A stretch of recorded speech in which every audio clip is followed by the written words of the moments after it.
على رأسهم الإمام الشاطبي اللي لسه بنتكلم عنه منذ أيام. الإمام الشاطبي كان رجلا كفيفا لا يرى، ما كانش بيشوف.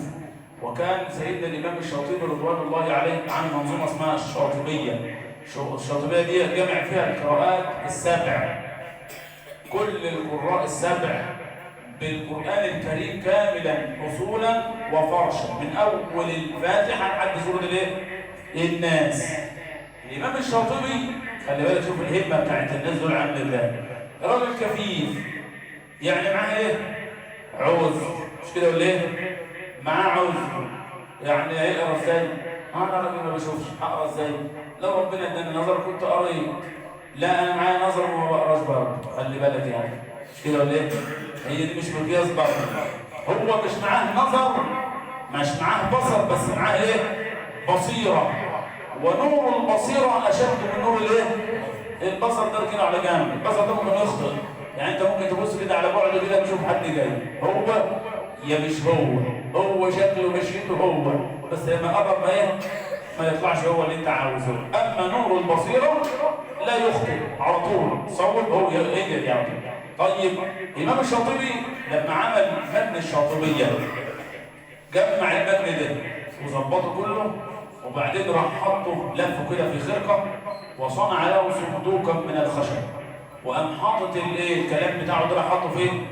في قلب الصندوق، وحط الصندوق فين؟ في الميه. عمل كله تحطه في ميه، يعني الواحد فينا لو قاعد مثلا هيعمل كتاب صغير كده، يقعد ليل نهار عمال يفكر ويقول احط ايه، واحط المقدمه احط فيها ايه، وهنا ايه، والفهرس احط فيه ايه، والحواشي احط فيها ايه. ارجع هنا يا حبيبي، مش هقول لك تاني، ارجع شويه كمان، ويحط الحواشي هنا ويعمل ايه ويسوي ايه والكلام ده كله، وبعدين يجي ينام بقى، المعلومات تقعد تخش في دماغه، يرجع تاني يعيد ايه، يعيد اللي عمله تاني وهكذا. المهم يعني بيتعب الانسان قبل ما يعمل عمل زي ده. طبعا الشاطبيه حوالي 1173 بيت. مين اللي مؤلفهم؟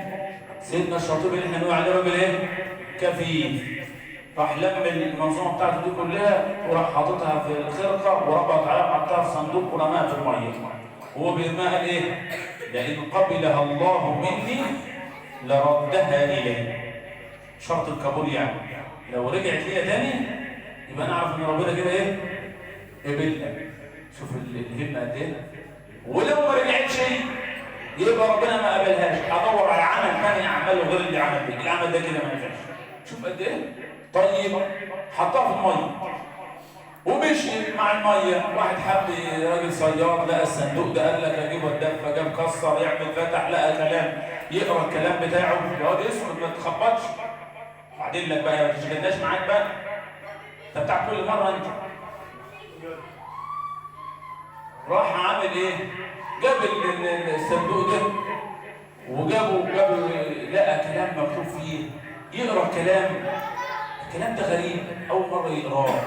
ابيات، والابيات ابيات من الابيات اللي هي الايه؟ المتينه. يعني علشان تفسر الكلام ده عاوز علماء يشرحوا لك. انت من نفسك لو اديتك المتن ده قلت لك خد اقرا الكلام ده، هتقرا تقول ايه الكلام ده؟ اول مره اسمعه، اول مره اقراه. الكلام ده عاوز شرح عشان يتفهم، يعني لازم ايه؟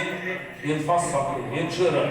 الشاهد من ذلك راح للشيخ بتاع المسجد اللي في المنطقه بتاعته، قال له يا عم الشيخ انا لقيت دي في الميه عندي، فشوف كده ايه ده. الشيخ خد القراءه، قال له اظنها في حاجه خاصه بالقراءات، وانا اعلم اناس علماء من علماء القراءات، فانا هوديها كده اشوف ايه. ودوها لواحد فنظر فيها فقال والله اظنها للامام الشاطبي، فخدها راح ايه؟ اداها له. ففرح سيدنا الشاطبي وحمد الله عز وجل وقال الان قبلها الله مني. ادي واحد كان راجل ايه؟ كفيف.